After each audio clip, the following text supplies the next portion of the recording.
नमो देव्यै महादेव्यै शिवाय सत्यम नमः। नमः प्रकृति भद्राय नेता प्रणता स्मृता। नमस्कार, जय माता दी, जय श्री कृष्ण। प्रिय दर्शकों, 13 अप्रैल से लेकर के 21 अप्रैल तक चैत्र नवरात्रि का एक बेहद शक्तिशाली समय हमारे जीवन में आने वाला है। नवरात्रियों में भगवती त्रिगुणात्मिका दुर्गा का हम आराधना करते हैं। महाकाली, महालक्ष्मी और महासरस्वती, ये तीनों शक्तियाँ जो है माता दुर्गा के रूप में एकत्रित होती हैं और इनकी आराधना के माध्यम से हम अपने जीवन के शक्ति को, एनर्जी को, ऊर्जा को संग्रह करते हैं, हम उसे अपने जीवन में जोड़ते हैं। अब उसके लिए हमें कुछ विधि विधानों का भी सामना करना पड़ता है, जैसे कि माता रानी की स्थापना हम करते हैं, कलश का स्थापना करते हैं, नवग्रह देवताओं का स्थापना करते हैं और षोडश मातृका, सर्वतोभद्र मंडल देवताओं का, क्षेत्रपाल देवताओं का, 64 योगिनियों का, इन सभी देवी देवताओं का हम माता दुर्गा के यानी माता रानी की उपासना के लिए हम इन सभी देवी देवताओं को स्थापित करते हैं। इसमें सबसे महत्वपूर्ण स्थापना जो होता है, घट स्थापना माना जाता है। कई बार इतनी बड़ी भव्य व्यवस्था नहीं हो पाती है, तो भी हर किसी के मन में एक अभिलाषा होती है, इच्छा होती है कि हम अपने घर में, अपने मंदिर में, अपने पूजा स्थान में कलश का स्थापना तो जरूर करें। इस नवरात्रि के पावन पर्व पर जो घट स्थापना का समय निर्धारित किया गया है, यानी प्रातःकाल 5:08 से 13 अप्रैल को 5:58 से 10:14 पर मिनट तक ये समय रहेगा प्रातःकाल, यानी कि 4 घंटे 16 मिनट तक ये पूरा समय अवधि रहेगा। ये तो प्रातःकालीन जो घट स्थापना मुहूर्त है, इस मुहूर्त में आप कर सकते हैं, या फिर आप इस मुहूर्त में नहीं कर पाए तो 11:56 से लेकर के 12:47 तक, यानी कि टोटल ये 51 मिनट का समय रहेगा। इस समय में आपको स्थापना करनी चाहिए। 12 अप्रैल 2021 के दिन प्रातः 8 बजे से प्रतिपदा तिथि प्रारंभ हो जाएगी और 13 अप्रैल को ये 10:16 तक रहने वाला है। तिथि का भोग समय रहेगा, यानी कि 10:16 तक कोशिश करें कि आपको घट स्थापना करनी चाहिए, क्योंकि प्रतिपदा तिथि में जब घट स्थापना होता है तभी नवरात्रि की 9 देवियों की पूजा को आप विधि विधान से पूरा कंप्लीट मान सकते हैं। रामनवमी का जो पावन पर्व होगा वो 21 अप्रैल 2021 को मनाया जाएगा। 11:02 से लेकर के 13:38 तक, यानी 11 बजे से लेकर के करीब 1:30 बजे तक ये 2 घंटा 36 मिनट का पूरा समय होगा।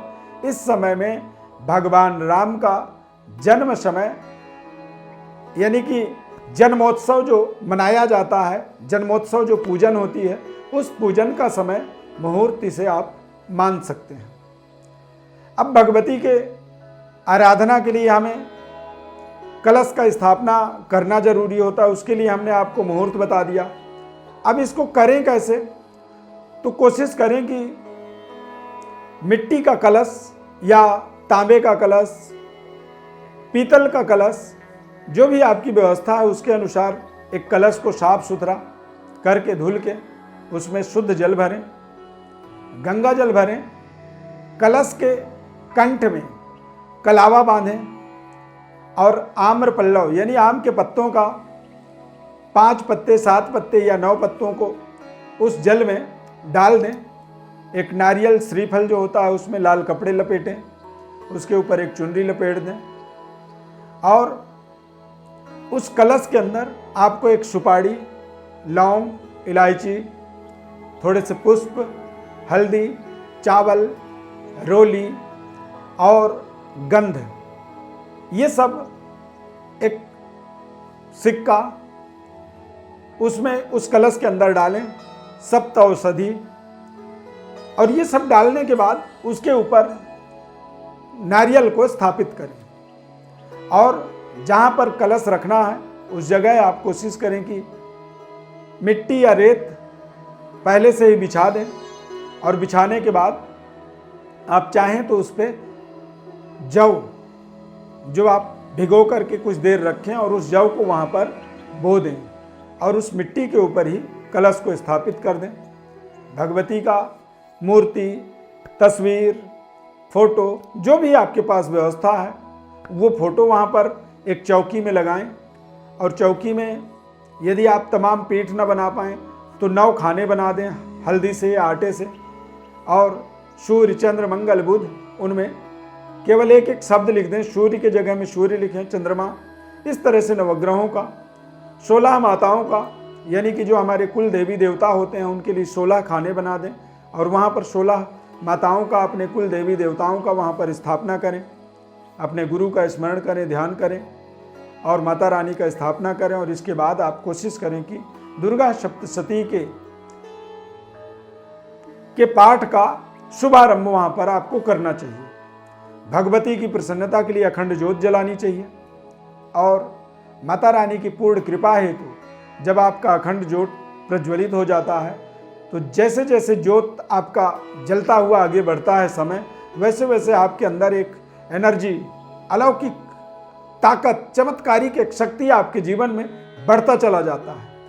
इस तरह से आप इस नवरात्रि के साधना को अपने जीवन से जोड़ सकते हैं, और जब आप इस विधि विधान से अपने साधना को संपन्न करते हैं तो आपको किसी को बताने की जरूरत नहीं है। आप स्वयं अपने जीवन में अनुभव कर पाएंगे कि आपके जीवन में किस तरह से माता रानी की अलौकिक चमत्कारिक शक्ति का संचालन हो रहा है।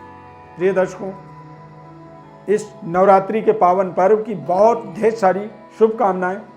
माता रानी की कृपा से आपके जीवन में जो भी आपकी अभीष्ट कामनाएं हैं वो अवश्य पूरी हों। ऐसी ढेर सारी शुभकामनाओं के साथ इस नवरात्रि का आपके जीवन में बहुत बहुत बधाई, मंगल कामना। धन्यवाद। जय माता दी।